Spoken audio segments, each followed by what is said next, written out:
Hello guys, let's swim.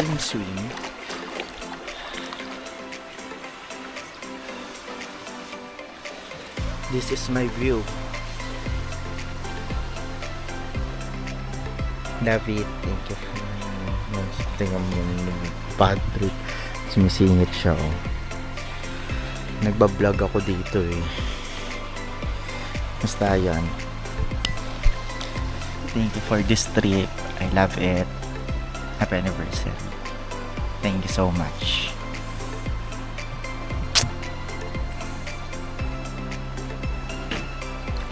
Reception. Then, ayun. Accommodating dito. Tapos, may bonfire din.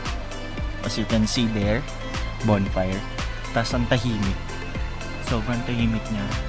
Sobrang peaceful. Then ayun, sobrang sarap lang kasi bihira yung ganito. Bihira yung ganitong view. Ayun, pag gising mo, ito yung view mo. Ayan. Hindi natin araw-araw ito nakikita. Kaya sobrang tinatreasure ko itong trip na to. Thank you, love. Kasi alam mo yung kailangan. At nasa pool ako ngayon, sobrang lamig and mahangin. Dito pag gising mo, Diyos ko, lamig, para kang daig mo pa naka aircon. And good thing hindi siya maulan. Sobrang hirap ng paakyat dito, pero kaya naman may mga options naman like 4x4 na sasakyan. Tapos pwede ka rin maghabal. Pero kung takot ka sumakay ng motor, mag 4x4 ka, mas maganda 4x4 pag maramihan kayo. Pero kung couple lang kayo, much better na habal lang kasi mas mura. Saka yung dadaanan nyo, sobrang exciting.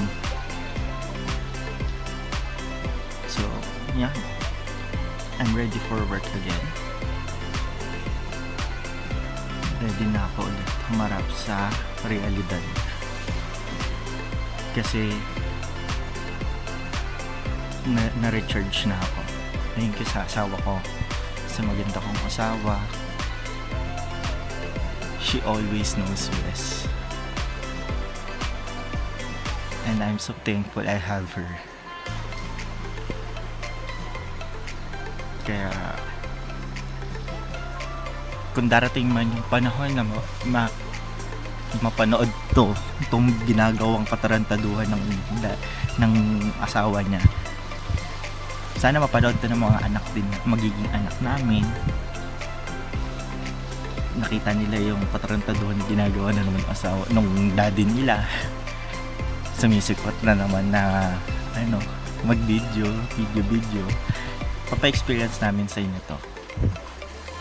And I'm so happy na yung mami niyo yun ang pangasawa ko.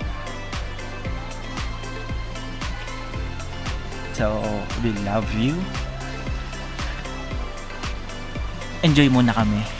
Mag-enjoy muna kami ng mami nyo. Enjoy muna kami. Kaming dalawa lang muna kasi panigurado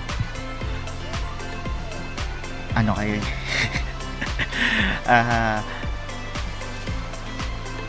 may enjoy naman namin kasama kayo, pero iba yung kami muna. So yeah, looking forward to see you all, and dadali namin kayo dito sa magandang lugar na to. Okay?